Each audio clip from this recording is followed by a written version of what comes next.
எனக்கு தைரியம் இருக்கு. நாடாளுமன்றத்தில் தீண்டாமைக்காகவும் ஏழ்மைக்காகவும் எங்க தாத்தா, நான் பிறக்கல, எங்க தாத்தா இலங்கைக்கு ஓடினார். இலங்கைக்கு ஓடிவிட்டு வந்து பொருள் ஈட்டி என்னுடைய தந்தையார் எங்களை படிக்க வைத்தார். நான் வழக்கறிஞராக ஆனேன். நான் நாடாளுமன்ற உறுப்பினராக ஆனேன். பெரியாரால், அண்ணாவால், கலைஞரால், அம்பேத்கரால் நான் நாடாளுமன்றத்தில் மத்திய அமைச்சராக வந்தேன். என்னுடைய குழந்தை லண்டனிலே சட்டப்படி படிக்கிறது. இதற்கெல்லாம் காரணம் யார் என்றால் இந்த தலைவர்கள் என்று சொல்லுகின்ற துணிச்சல் எனக்கு இருக்கு. இன்னைக்கு ஸ்டாம்ப் பேட்ல மாட்டிக்கிட்டவங்க இல்ல மாட்டிக்க போறவங்க இவங்க எல்லாம் இருந்தா உங்க தாத்தா யார்? உங்க தாத்தாவோட தாத்தா யார்? ஏன் படிக்கல? மூணே தான். Unseeable, untouchable, unapproachable. இந்த பட்டியலை வெள்ளக்காரன் தயார் பண்ணிட்டான். ஒவ்வொரு ஊர்லயும் பறையர், பல்லர், அருந்ததியர். அதே மாதிரி ஆந்திராவுக்கு போன மாநாடி. அப்ப அன்சீயபிள், அன்டச்சபிள், அன்அப்ரோச்சபிள் இதெல்லாம் இருந்துச்சான்னு இன்னைக்கு போய் ரசிகர் மன்றத்துக்காரன் கேட்க கூடாது. உங்க தாத்தா இப்படிதான் கேட்க கூடாது. கேட்டாரு, ஐயா கேட்டாரு, செருப்பு விழுந்தா கடவுளுங்கிறீங்க. நாடாளுமன்றத்துல இதே மாதிரி செருப்பு முக்கியமான ஆள் மேல விட்டாங்க தான் சொல்லுவீங்களா? இதே மாதிரி 3 நாள் முடிச்சிருவீங்களா? நாடாளுமன்றத்தில் இதே மாதிரி இதே முக்கியமானவர்கள் மீது ஒரு காலனி வீசப்பட்டால் இந்தியா அமைதியா இருந்துருமா? அமைதியா இருக்க விட்டுருவீங்களா? இந்த மீடியா எவ்வளவு அமைதியா இருந்துருமா? அப்ப டிஸ்கிரிமினேஷன் சிஜிஐக்கு மட்டும் இல்ல, எல்லா அரசியல் சட்டத்தினுடைய அமைப்புகளுக்கும் டிஸ்கிரிமினேஷன் இருக்குங்கிறதுக்காக சொல்றேன். இப்போது பீரங்கி பேச்சாளர் ஆணைமுத்தையாவுடைய நண்பர், நாடாளுமன்றத்தை அதிர வைக்கும் நம்முடைய நாடாளுமன்ற உறுப்பினர்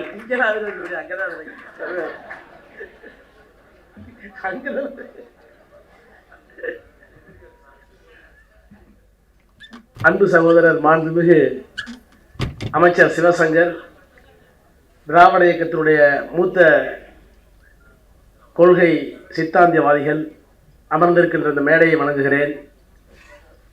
உணவு நேரத்திற்கு பிறகும் செவிக்கு உணவில்லாத போது சிறிது வயிற்றுக்கும் ஈயப்படும் என்கின்ற அந்த உயர்ந்த நோக்கத்தோடு கூழ்மிருக்கின்ற பெரியாரின் பெருந்தொண்டர்கள், கொள்கைவாதிகள், ஊடகவியல் நண்பர்கள் அத்துணை பேருக்கும் என்னுடைய வணக்கத்தை, நன்றியை தெரிவித்துக் கொள்கிறேன். ஒரு நல்ல நிகழ்ச்சியில் நாம் எல்லோரும் உணர்வுபூர்வமாக கூடியிருக்கிறோம். மேடையில் இருக்கின்ற ஒவ்வொருவருக்கும் ஏதாவது ஒரு விதத்தில் இயற்கையாகவே, குடும்ப ரீதியாக அல்லது வரலாற்று ரீதியாக நம்முடைய அறிஞர் ஐயா ஆணைமுத்து அவர்களோடு ஒரு குடும்ப தொடர்பு, கொள்கை தொடர்பு சமகாலத்தில் இருந்திருக்கிறது. நான் 1964 பிறந்தவன். நான் இந்த மேடைக்கு வருவதற்கு முன்பாகவே நானும் சிவசங்கரும் எப்படி இந்த மேடைக்கு வந்திருக்கிறோம் ஒரு தலைமுறையை தாண்டி என்று ஆதாரத்தோடு வந்தேன். அதை சிவசங்கரே குறிப்பிட்டார். 10/11/66 என்று என்னை அரசியலில் ஆற்றுப்படுத்திய பழைய பெரம்பலூர், அரியலூர் ஒன்றாக இருந்த நேரத்தில் மாவட்ட கழக செயலாளராக இருந்து நாடாளுமன்றத்திற்கு என்னை அனுப்புவதில் தோன்றா துணையாக இருந்த நம்முடைய அமைச்சர் சிவசம்பந்தனுடைய தந்தையார், எனக்கும் அரசியல் தந்தையார், 10/11/66 என்று தேவனூரில் அவருடைய சிவசுப்பிரமணியம் அம்மா ராஜேஸ்வரனுடைய திருமணத்தை முன்னின்று நடத்தியது தலைமையேற்றவர் பெரியார் என்றால் முன்னின்று நடத்தியவர் அறிஞர் ஐயா ஆணைமுத்து அவர்கள். எனவே அவர் இந்த மேடையில் இருக்கிறார். அது கூட வரலாற்றில் ஒரு தொடர்பு இருக்கிறது.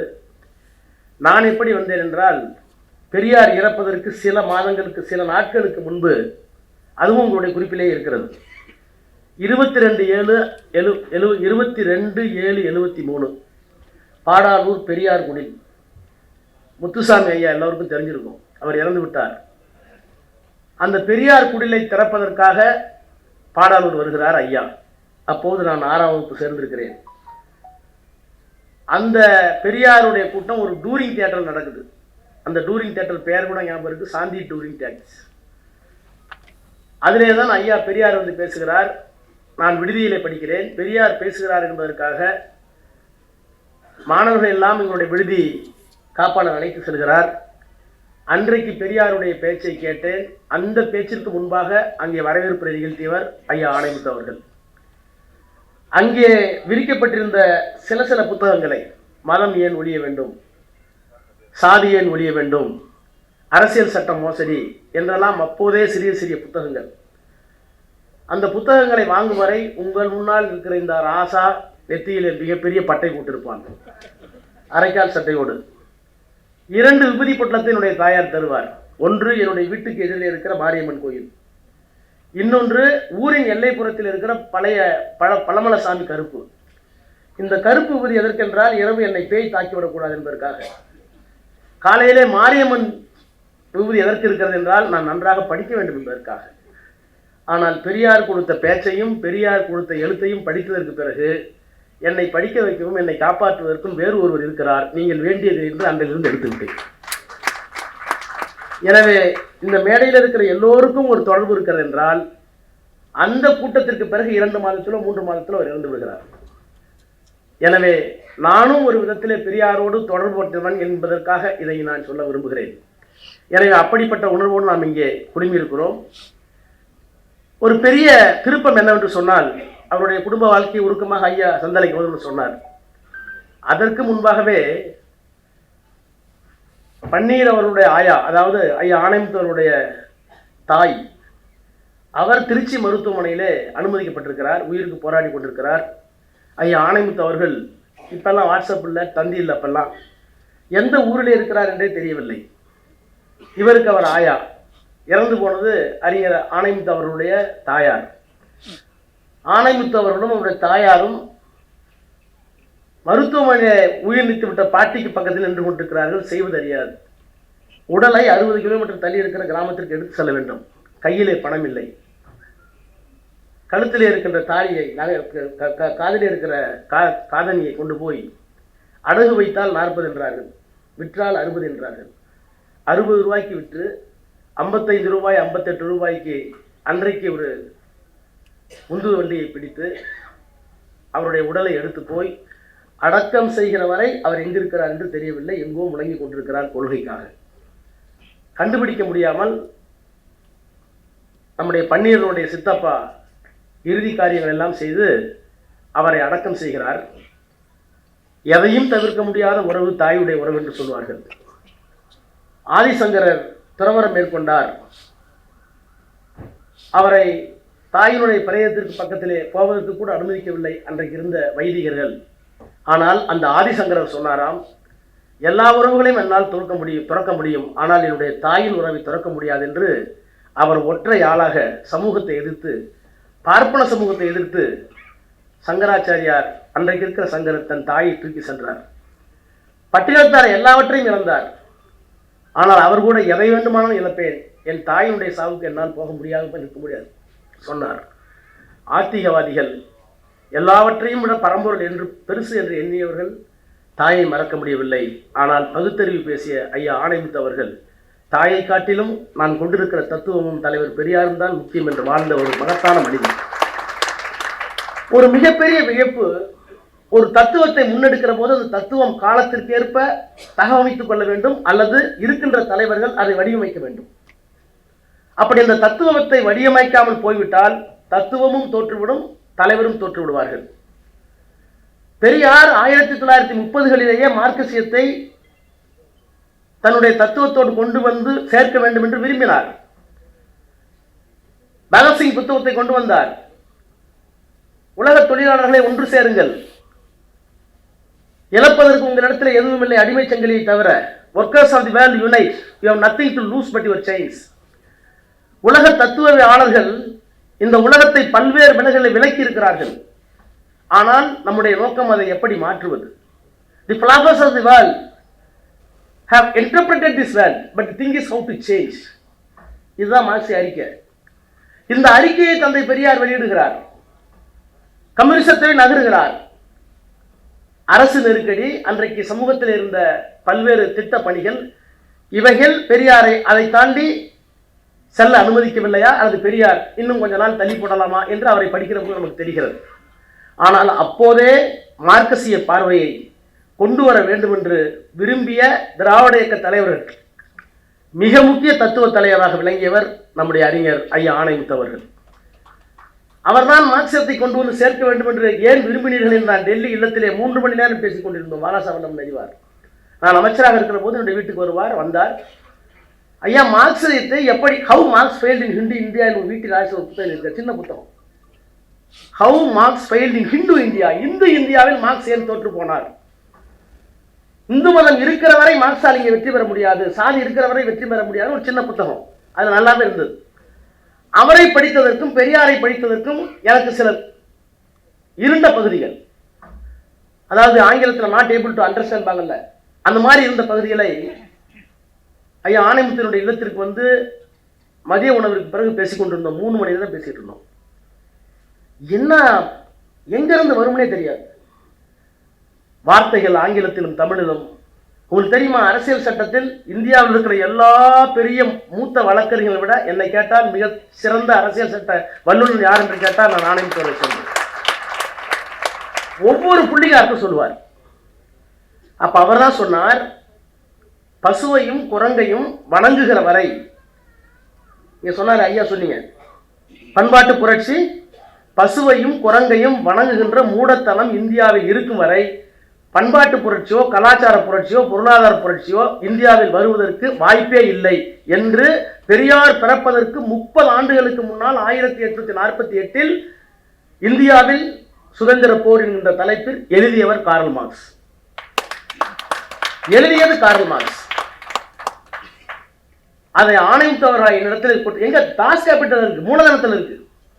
மூலதனத்தில் எந்த பத்தியில் எந்த பாராவில் இருக்கிறது என்பதை என்னிடத்தில் எடுத்து காட்டி, எனவே மார்க்ஸ் அந்த காலகட்டத்திலேயே இவ்வளவு தகவல் அறிவு தொழில்நுட்பம் இல்லாத காலத்திலேயே இந்தியாவை பற்றிய மதிப்பீட்டை மிக சரியாக செய்திருக்கிறார் என்று சொல்லி, ஆனால் மார்க்சியத்தை அதற்காக ஒதுக்கிவிடக் கூடாது என்பதற்காக இன்னும் சொல்றாரு ஒரு இடத்துல ஒரு பேச்சுல, a negro is a negro always, in certain cases only then he became a commodity or slave. ஒரு நீக்ரோவா தான் இருக்கிறான், ஆனால் எப்போது அவன் வந்து ஒரு அடிமையாக்கப்படுகிறான், எப்போது வந்து ஒரு விளைபொருளாக ஆக்கப்படுகிறான் என்றால் அந்த தத்துவம் மார்க்சியத்தில் இருக்கு. இங்கே மனிதன் மனிதனாகத்தான் பிறக்கிறான், ஆனால் அவன் இந்த ascending order of reverence, descending order of contempt. அதான் அம்பேத்கர் சொன்னார். ஜாதியினுடைய பண்பு என்ன?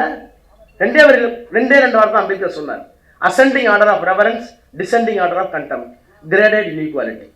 சாதி எப்படி வைக்கப்பட்டிருக்கிறது என்றால் கிரேடட் இன்இக்வாலிட்டி. எனக்கு கீழே ஒருத்தன், எனக்கு கீழே ஒருத்தன், எனக்கு கீழே ஒருத்தன், எனக்கு கீழே ஒருத்தன்.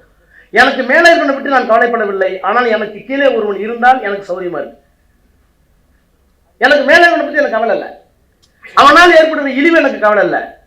எனவே அம்பேத்கரை சொன்னார், கிரேடட் இன்இக்வாலிட்டி, படிப்படியா வச்சிருக்கிறான் ஜாதிய, மேல மதத்தை கட்டியிருக்கிறான் இந்து மதத்தை. அவர் சொன்ன வார்த்தை அப்படியே சொல்றேன், ஏன்னா என்னட்டு இருந்து ஏதாவது புடுங்கலானே வந்திருப்பீங்க வாயிலிருந்து.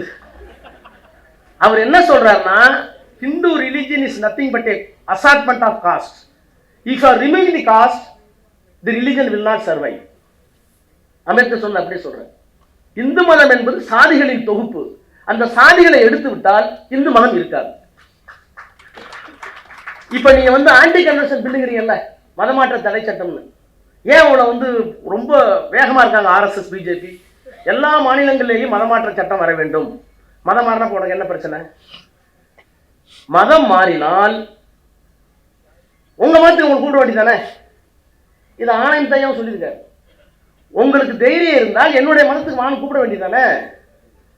என்ன பிரச்சனைன்னா, இப்ப ஒண்ணும் இல்ல, யோகி இருக்காருல்ல, கோயம்புத்தூர் யோகி, அதுதான் ஜக்கி யோகி, அவருக்கு வெள்ளைக்காரெல்லாம் நிறைய பேர் வராங்க. நான் ஃப்ளைட்ல பாக்குறேன், வெள்ளைக்காரர் எங்க போறீங்கன்னா நான் கோயம்புத்தூர் போறேன், எனக்கு பிடிச்சிருக்கு, சரி பிடிச்சிருக்கு, மதத்தில் சேர்ந்துக்கிறீங்களா? சேர்க்க மாட்டேங்கிறாங்க. ஆமாங்க சேர்க்க மாட்டேங்க. அங்கே சொன்ன நான் சொல்லல, are you ready to join into religion? we are ready, we prepared, but they are not accepting it. why? காரணம் எனக்கு தெரியல. என்ன காரணம் என்றால், அம்பேத்கர் சொல்லியிருக்காரு, பெரியார் சொல்லியிருக்காரு, ஆணையமுத்து அழகா எழுதியிருக்காரு, வர்றவனை எந்த ஜாதியில நீ வைப்ப? அப்ப சாதி இல்லாமல் ஒருவன் இந்து மதத்தில் இருக்க முடியாது. அம்பேத்கர் சொன்னார், assortment of caste is the only feature of the religion. இதை எடுக்க வேண்டும் என்று சொன்னால் நீங்க வந்து ஆன்டி கன்வர்ஷன், மதமாற்ற தடை சட்டம் இருக்கலாமா? ஏன் கொண்டு வருதா உங்களுக்கு? இதை ஊடகமாக மறைப்பதற்குத்தான் இத்தனை வித்தைகளையும் செய்கிறார்கள் என்பதை இந்த தமிழ் மண்ணில் சொன்னவர் பெரியார், அதை முறையாக கொண்டு போய் சேர்த்தவர் நம்முடைய அறிஞர் ஆணையத்தவர். அப்ப மார்க்சியத்தை கொண்டு சென்று சேர்ப்பதற்கு என்ன காரணம்? ரொம்ப நேரம் விளக்கி என்று சொன்னார். அதே போல அவருடைய அறிவு நாணயத்தை பார்த்து நான் தேர்ந்தெடுக்கிறேன். நீங்க வந்து நாணயம் பற்றி சொல்ல வேண்டிய அவசியம், அவருக்கே தெரியும். உடல் நலிவுற்று இருக்கிறார், நான் போய் வந்து பர்சனலா ஐயா உங்க உடல் நலத்துக்கு வச்சுக்கேன்னு ஒரு தொகையை கொடுத்துட்டு வரேன். ஒரு தொகையை கவர்ல போட்டு கொடுத்துட்டு வரேன், யாருக்கும் தெரியக்கூடாது. அடுத்த நாள் வந்து சிந்தனையாளர் பார்க்குறேன், இயக்கத்தின் வளர்ச்சிக்காக நாடாளுமன்ற உறுப்பினர் ஆர் ஆசா 50,000 பாக்ஸ் பண்ணி வருது. இப்படி ஒரு தலைவனை பார்க்க முடியுமா?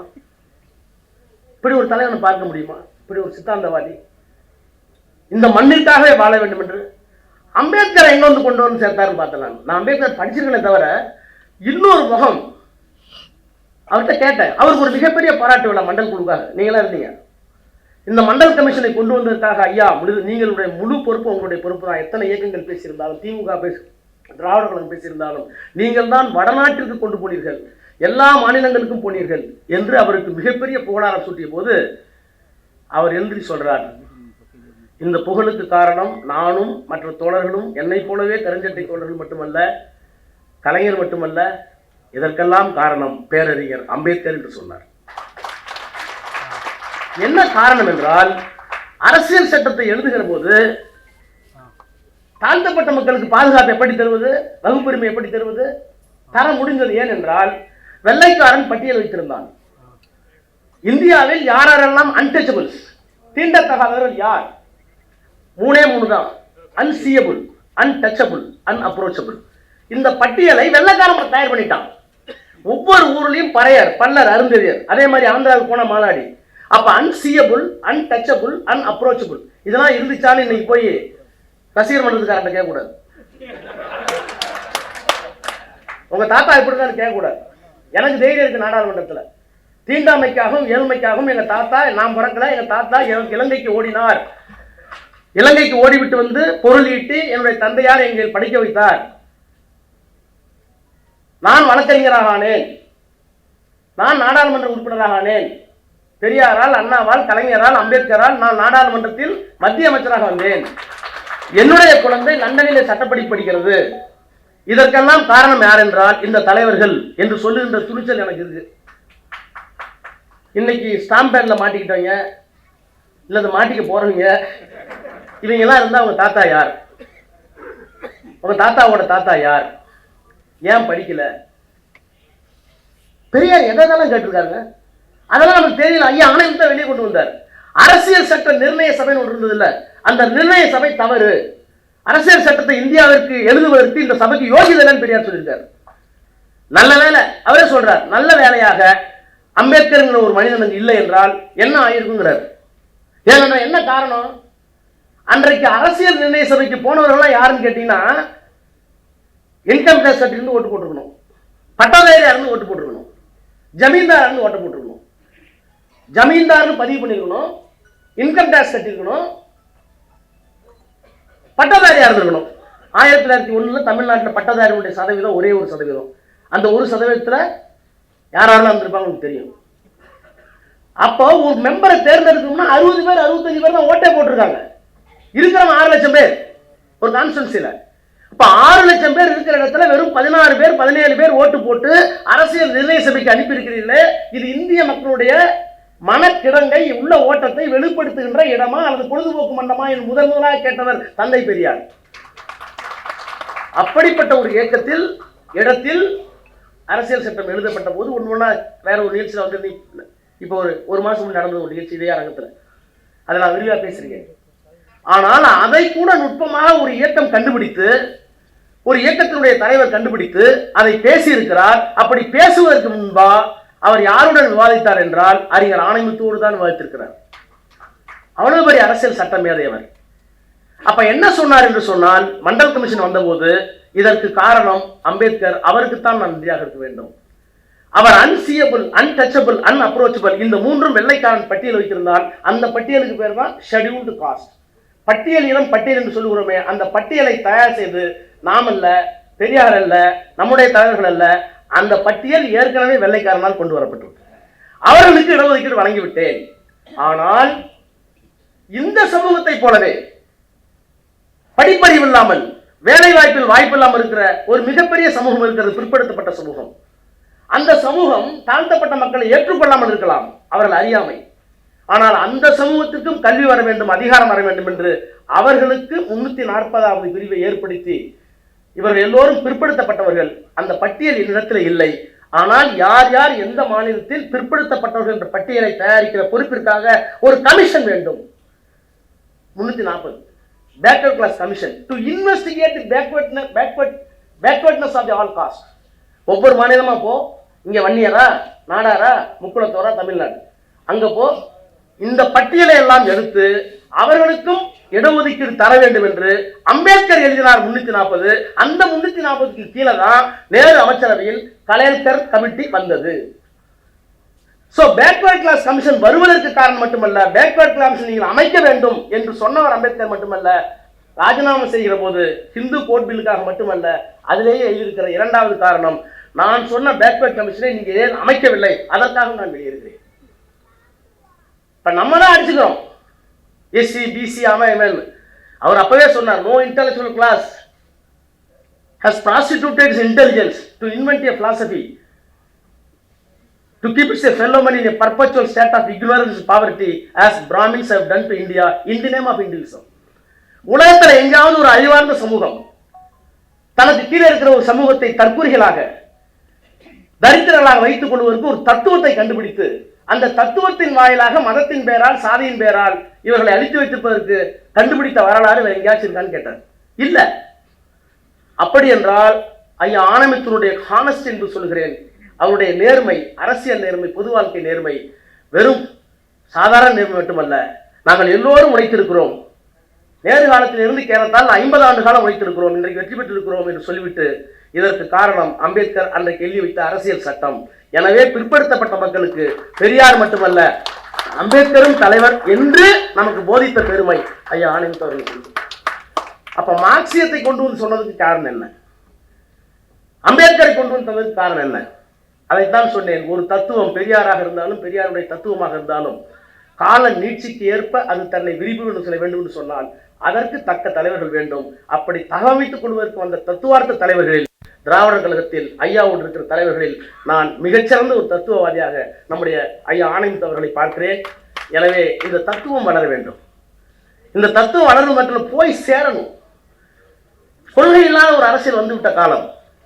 இப்ப கேட்டாரு, ஐயா கேட்டாரு, நானும் கேட்டாரு, செருப்பு விழுந்தா கடவுளுங்கிறீங்கன்னு.